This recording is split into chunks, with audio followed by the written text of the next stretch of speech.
This is someone in the channel has asked for a bit of a introductory tutorial to how to use this. So it's a very basic one. It's not in depth. It's just not advanced, just to do some basic functions so you can get it out of the box and go down to the beach and find some stuff.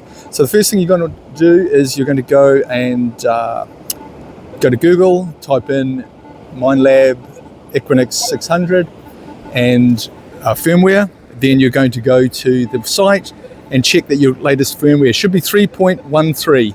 And you do that by running the program that's available on the Minelab site, plugging your detector into via USB into your computer and turning the detector on. The software will then detect the detector and check whether the software is up to date. So that's important. You need to get that firmware updated. That's critical. So here we are at the beach. First thing we're going to do is we're going to go to ground balance.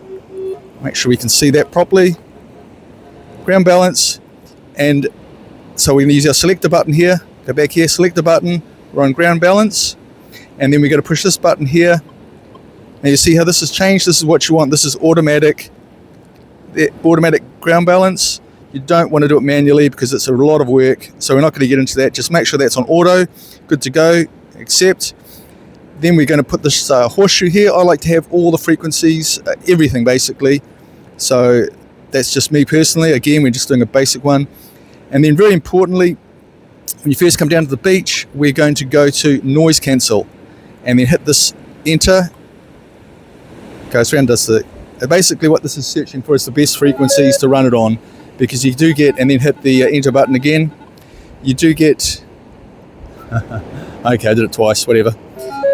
You do get interference from EMF, like phone cell towers, just you get interference from things, mobile phones, etc. So we're now done that. We're on beach 1 here, which is good for dry sand, wet sand. Beach 2, by selecting this button here, the detector icon on it, will take you to beach 2. That's good for when you're actually going into the water. But we're just on the dry sand at the moment, so we're just going to stay on beach 1 and then hit the accept. Okay, we're good to go. So now the other thing is at Waihi Beach here, there's a lot of black sand, so that's a problem. Just as you can hear, this should only be making a noise when it's finding something. So yeah, it's a little bit different here. I don't know what beach you're detecting on, but if it's black sand, I personally have the sensitivity up to 25. I just max it out. If you are on white sand and you don't want to get a lot of problems with false signals, take the sensitivity, which is just the plus and minus here, take that sensitivity up, and as soon as you start hearing this kind of thing with basically it's background noise, then just drop it down